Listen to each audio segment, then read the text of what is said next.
This Ag Vision program is made possible through the generous support of Syngenta Seeds NK brand. The results you need, the freedom to choose. And by Farms.com. Ag news, market prices, ag careers, and farm real estate. You'll find it all at Farms.com.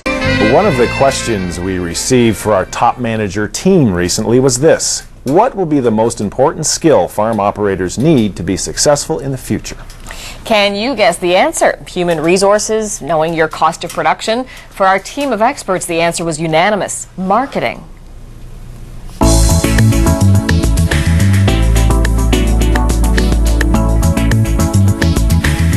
Well, there's no question that it's one of the critical functions of management, but it depends a lot on whether you're producing a commodity or whether you're producing a differentiated product. If it's a commodity, it's primarily a pricing decision, but if it's a differentiated product or service, then it's a matter of market research, product positioning, product promoting, and salesmanship. Back to the commodities, in particularly volatile markets, it's probably more important than production, or at least as important. For example, you could have 50 bushel soybeans, but selling them at $6 a bushel, that's a $300 an acre gross. 40 bushel soybeans, but sold at $7.50 is also a $300 an acre gross. So you could have basically a 20% shortfall in yields and still be just as profitable, maybe more so because there's less handling and storage charges. Actually, I think the farmer's ability to market will be the most distinguishing characteristic of success in the future. We focused in the past mostly on being producers. Most farmers are very good producers, but not all of them are good marketers. And marketing, as I've indicated earlier, is the characteristic of designing your entire farm so you produce exactly what that customer wants. It's not just selling, it's the ability to be able to identify what the customer around the world wants and how to get it to them and produce it in a way that is exactly the specifications that they want. Marketing is an integrated supply chain system of decisions that creates, the choice of the inputs and the varieties and the way you cultivate them or raise the livestock, the way they're slaughtered, and the way they are then finally packaged and sold to the customer. So that whole marketing system is going to be very, very important for farmers to buy into and participate in. One of the things, though, we found in our study was that those farmers that were involved in direct marketing, that's in some way, somehow selling directly to the consumer, whether it was a farmer's market or a particular niche market with a value chain.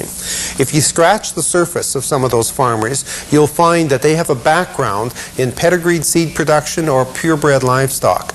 And when we thought about that, we said, well, what does that tell us?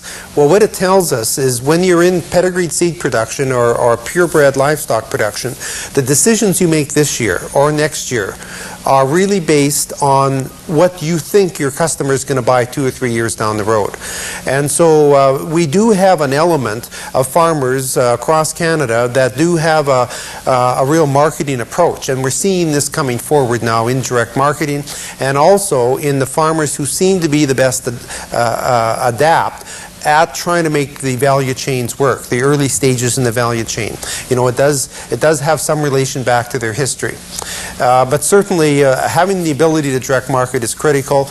I think also we are starting to understand the impact of supply management in some aspects and how that is a relatively well accepted way of marketing in Canada.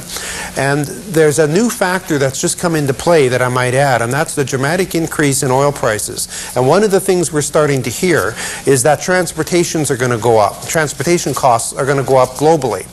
And so if oil prices continue to go up, Kevin, we may see there may be more opportunity for domestic consumption and of Canadian-made food products, and we may rely less on imports and less on exports. So there may be some import substitution. So in a nutshell, there may be certainly a greater importance on Canadians and Canadian farmers producing directly for consumers right within an 8 to 24-hour trucking range. So marketing could be very critical in a very non-traditional way.